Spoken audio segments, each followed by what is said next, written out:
Welcome to the Butterfly Mindset Podcast.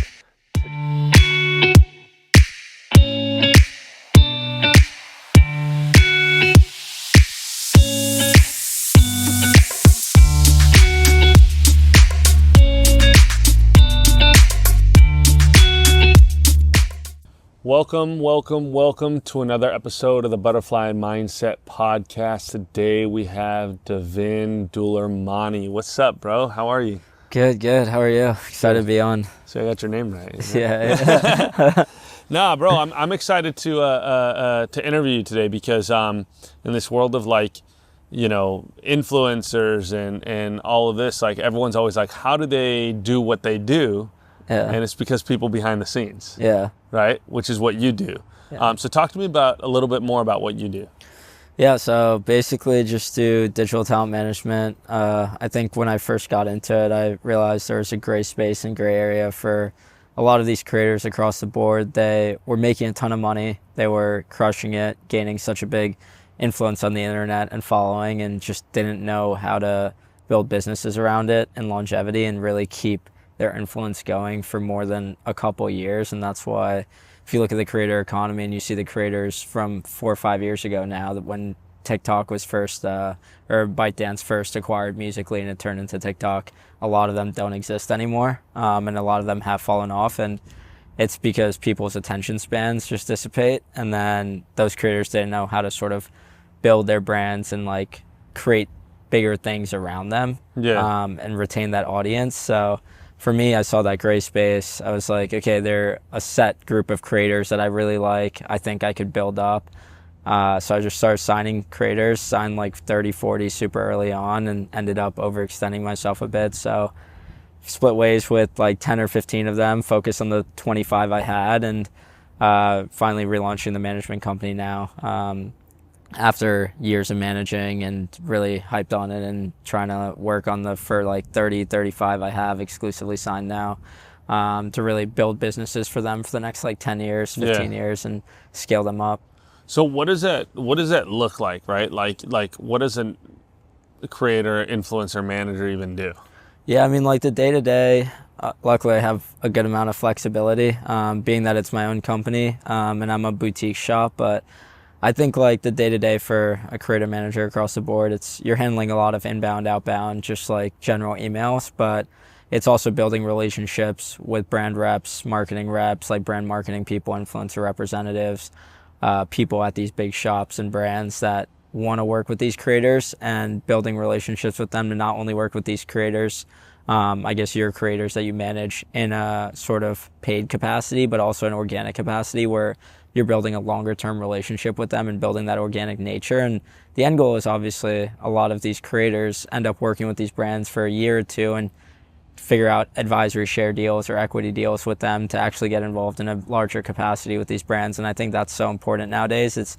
You want to be part of something you're promoting. If you have 20 million followers and you're making advertisement for a large brand and that brand ends up blowing up, it's you want to be a part of that. You don't want to just be a one-off paid post. Yeah. And I think it's really just figuring out the sort of definition of how to build that exterior relationship to expand from just one-off paid post to now being a bigger part of this brand that might have the potential to blow up like a Celsius or Movement Watches or a brand of that capacity. Interesting. So you're creating the relationships with the brands and so on and so forth, but then also on the flip side, you're taking the creators and saying, hey, look, you guys are going to be pushing this pretty heavily. Yeah. You guys need long-term gains versus the short-term gains, where maybe a creator won't see that right away. Yeah. What does that look like as far as how do people pay you? How do you get paid? Yeah, I mean, managers normally work on a commission basis. It depends. I mean, a lot of managers take between 10 to 20%. That's pretty standard industry-wide. Most of them take closer to 20%. It's basically, as a manager, you want to add that 20% of value so it levels out if they didn't have a manager. And honestly, you want to go further than that and add a lot more than 20%, but 20% is the base of it. I think that's one way influencer managers get paid, and then, or like digital content creator managers get paid. And then the second aspect of it is eventually helping your creators build brands themselves. Great examples of that, you take Nelk Boys with Happy Dad, or you take Dobrik with his Dobrik Pizza. You know, it's like, I'm sure their management teams or their agents or whatever are a part of that on the back end, where you're helping your creator build these brands that could be CPG brands or end up in retailers, but you're also getting that back end cut on those brands. So you're actually turning into an equity partner and like a business partner with your creator. And I think that's what I've really been trying to build. We're working on an eyelash brand. We're looking to launch in February for one of my larger creators right now, and that's been a huge part of her niche and like something that she's worn for the last like 4 or 5 years. Yeah. And yeah, we're just like looking to start that D2C. She's gonna bootstrap it and then eventually go into retail. But for me, it's like, okay, how do I build this brand to be the next big success story of an influencer-led brand? And now the space is so saturated with all these influencer-led brands. You need things to stand out, and I think it's just masterminding and working with your partner essentially and like your friend to build something that's gonna stand out from like the hundreds of other influencer-led brands in the world. And that's what really like where my next focus is like building sort of consumer venture brands around these creators. That's dope. And how did you how do you find those creators? A lot of them I've worked with and managed for the last like 3+ years, and I found them early on. So I got my start. I used to DJ and produce in college when I went to Chapman. Hell yeah. Basically like traveled a good amount, played a bunch of schools, festivals, like played Snow Globe up in Tahoe, like was starting to garner a ton of streams across the board, and then realized I was good at music marketing, but I hated being the public facing image of any brand, or like I just never wanted to be famous in my life. I just don't see the appeal in it. I feel like it's great to some extent, but eventually I feel like you get sick of it, from what I've seen in a lot of people in the industry. So realized I knew how to market things. Was interning at Arista Records, which is a startup label in the Sony conglomerate under like David Massey, and someone I met through music, Ethan Gelser, was the head of digital there, so he gave me an internship opportunity my junior year of college. That summer I was interning, I started managing a ton of accounts on Musical.ly and sort of started convincing all these digital leads at labels like Atlantic and whatnot that Musical.ly was going to be the future of music marketing, and eventually it turned into TikTok. But we ran campaigns for Oliver Tree and a bunch of other artists like Kyle's Hey Julie, Made in Toyo's Chuck E. Cheese super early on, while convincing all these digital leads like this is the future, this is the future. And I was interning at Sony too and telling all of them at Arista like this is the future too.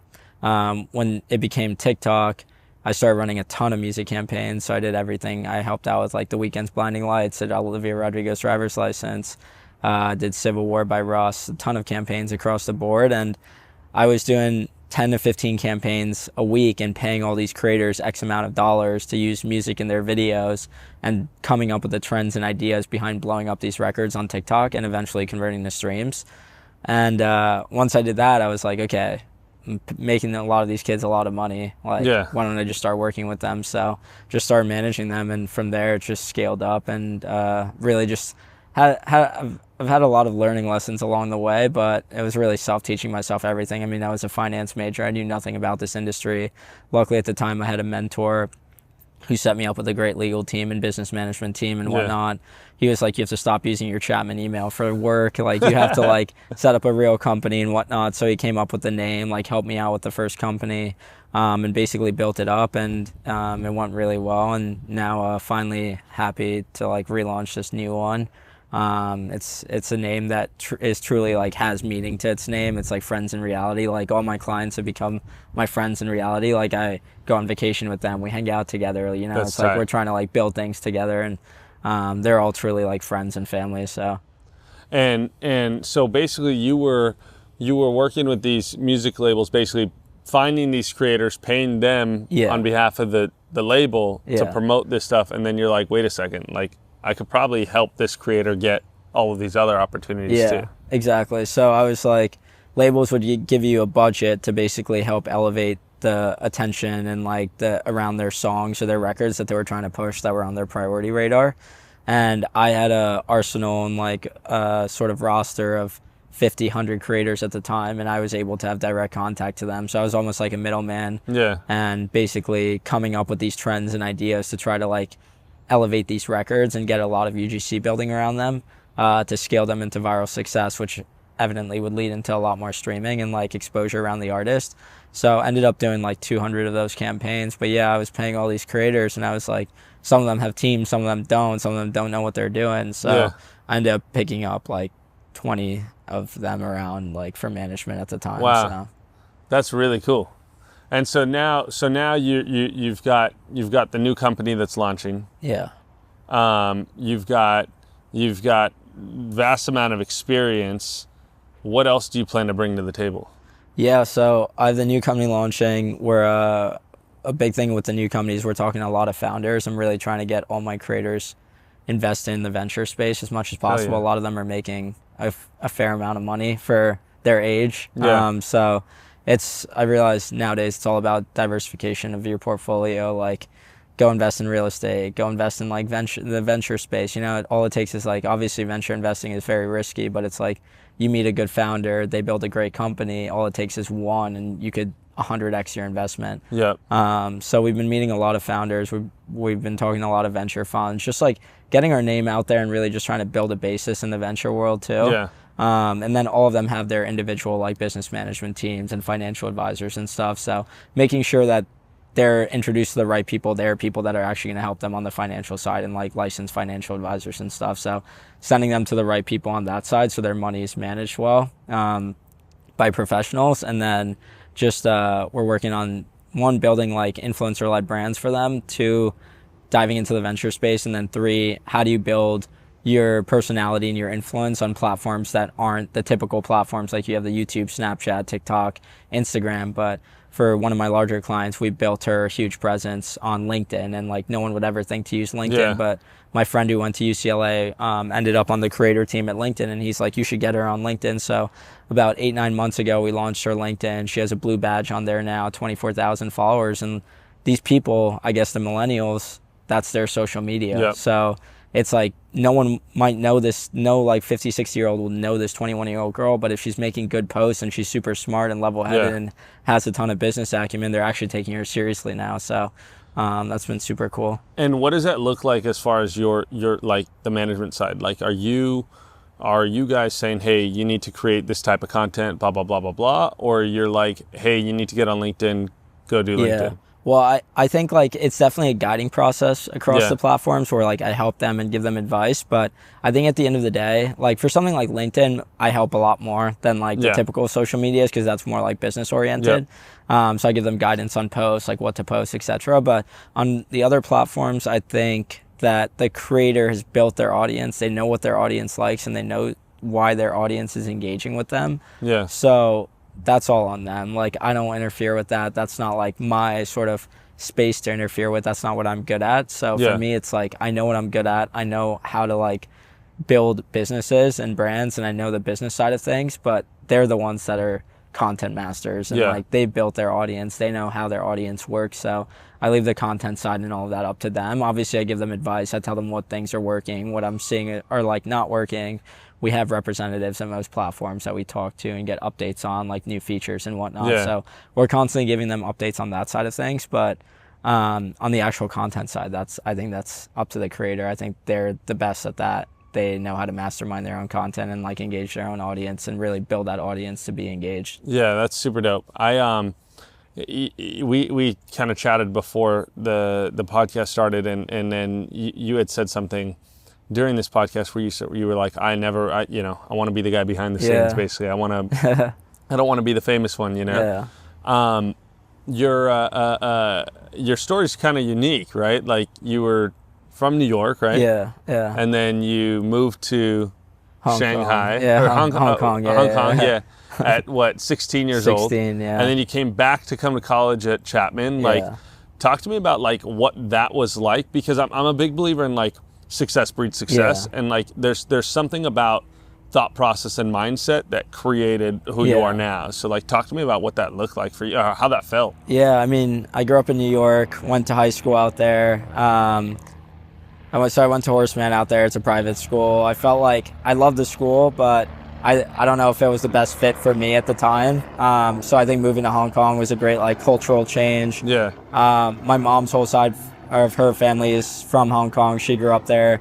My dad grew up in Japan, and they moved to New York when he was super young. Wow. But my dad's side split between Laguna Beach, which is why I went to Chapman, and New York. So I grew up in the city with my sister. She went to York Prep. I went to Horseman, and then she was 14. I was 16. We moved to Hong Kong. My mom just wanted to move back closer to her family, and my dad's job was flexible. So we moved there. I went to British International School out there, did the IB program, but that sort of sparked my interest in like creativity. Started running a ton of Instagram pages back in the day. Was selling ads on these quote pages, building them up, doing that whole thing. And then I started a photography page based off of like Humans of New York. So started Humans of Hong Kong and started going to different schools and built a team of photographers and sort of just started sharing people's stories. And I think that was the first glance into like, okay, I'm building a following and an engaged community, because I had like 5,000 likes on Facebook when Facebook was a big thing, and we were getting 500 to 1,000 likes a post, which is great engagement. I mean, we're looking at like that's 10%, 15% engagement. So getting a ton of engagement, people were engaging, and I think that was my first glimpse into everything. And like even on the quote pages, we had 60,000 followers, we're getting 6,000, 7,000 likes a post, in all these like share for share groups and whatnot back in the day. So I think it was a great cultural shock to me. But at the same time, I was used to it because I visited every summer, because we used to visit the family out there every summer. So it was great. I think it really got me out of my shell because I was more quiet, like was into like the whole like gaming thing when I was like in high school, or like in New York in high school, and like I was playing video games and stuff, and that really got me out of my shell. I started like I played baseball my entire life, but outside of that, like this got me into like, okay, like after school, like I'd rather just go hang out with friends and go play sports and like go walk around Hong Kong and then go out on the weekends and hang out with friends versus like, okay, I just want to game and like do whatever. So it got me out of my shell and like really I think just elevated me as a person and like my mentality towards things, and also showed me how great digital is and social media, and like how many connections you can make through it and how much you could build a business through it. And like that was my first glimpse into it, and then went to Chapman, started the DJing thing, and that like elevated it even more, and then eventually like I'm doing what I'm doing now. Where did this like business mindset come from though? Like are your parents in business, or like what, like where did that come from? Well, I think like my parents have always like instilled these values in me, like it's just hard work, like patience. Like my grandpa too, like he was very, very hard worker, and like he always told me like it's like important to like never burn any bridges, always just be like a hospitable, like nice person, like never really be negative towards anything, but like build, like just like build and like do things you're passionate about and do things you love. And like if someone wrongs you in business, or like something faulty happens or something negative happens, like move on from it, just like go on to the next step and just like be smart about it. So I think I've always been instilled with these values where it's like, one, patience is key, like good things will always work out, and like life moves in a way where you can't really control it, so just be happy with everything that you're faced with, because it's all like, even the like mountains and bumps that you face, like they eventually turn out into being something good or a learning experience. So I think for me it's always been like just work hard, and my grandpa and like my dad both worked for themselves and like built businesses themselves, so I think that's always been like an entrepreneurial mindset in my family too. Yeah, that's dope. Super dope. Now I got two more questions for you. One question is, where can people connect with you? Instagram or LinkedIn probably. All right. So what's your Instagram? Devain, and then LinkedIn's Devain Doolaramani. Can you spell it? Yeah, it's Devain. And then last name, how do you spell it? Doolaramani. It's a long one. They're hard ones to spell. Yeah. And then my last question for you is, you're in someone's in your shoes in college. They feel like there's an opportunity to do something different than most people, you know, because you studied finance, right? Like so there's something different. Like, what piece of advice would you give them if they're kind of holding back? I think like, frankly, like I got pretty lucky because I graduated during COVID, so school went online, and I was able to have like a lot of free time to like digress from the finance route that I was taking. But I think it's like really just follow your passions and like do what you want to do. Is as much as people say there's not enough time in the world and you're working a 9 to 5, like you have the time after 5 o'clock to do it. Like a lot of people are like, they're on this routine and they do it every day. It's like, no, you have like 4 or 5 hours after work to start up a hobby or start up a passion project. go do like paid marketing, or go sell ads on the internet, or go like try to build something, or even go work for free for someone that's like, when I was my first internship ever in college, like I interned for Rap Media, like Daniel Snow. He runs like that page at Rap on Instagram, and built like a huge presence on Instagram and a whole media network. And I was commuting an hour and a half at 6 a.m. every morning, and then commuting back home for 2 hours every every evening when I was like 19, just to learn about the digital space and learn more from him. And my pay was like whatever at the time, but like my pay like covered a lot of it, covered my lunch and transportation. So I wasn't walking away with a lot, but the knowledge and experience I learned from that like was tenfold. And that was also another thing that really like wanted me to help me dive into the digital space. But I think if like you have a passion, like you have time in a day. And I think a lot of people, when they don't respond to text fast or like whatever, it's like, it takes like 2 seconds to do something. Just like put your head to it and do it, instead of like delaying things. And I think a lot of people just delay things and push it back, saying they want to do something, or like they have something in mind they want to do, but it's like, just do it in the moment. Like you have time in the day, work for those 4 hours, start building things, and do it every day for 6 months. And you'll see that like, even after class, like if you're in school, like skip a party, or like skip going out to a bar one night, and just like put your head down and grind for 5 hours, and like just like work to build something. Because there's so much opportunity in digital now. Like you look at brands on TikTok and stuff, like you can make one viral TikTok and have a 20,000 person wait list for your brand, and you never have to work a real like full-time job 9 to 5 in your life, because you have those 20,000 customers like built off of one video on TikTok. And I've seen that happen multiple times with great companies. Like I've seen it, I just saw one like 2 days ago of a healthier gum, and his video got 10 million views or whatever, and I'm sure the guy is crushing it. He has like 400,000 followers now, and his gum's probably selling like wildfire on TikTok Shop. So there's so much opportunity nowadays, like just online, and it's so accessible versus what it was 7-8 years ago. So it's like a digital boom. It's a digital era. Like try to build something, and like spend the extra time you have in a day to do it. Even if you're working a full-time job or you have class, like everyone has time. Like I don't think there's an excuse for that. So I love that. So put in the work, stay disciplined, and stay consistent. Yeah. Hell yeah, bro. Appreciate 100%. you, dude. Yeah, Thank you so much. Thanks for having us here, dude. Yeah. And thanks for being on, man. Yeah, appreciate your time as well.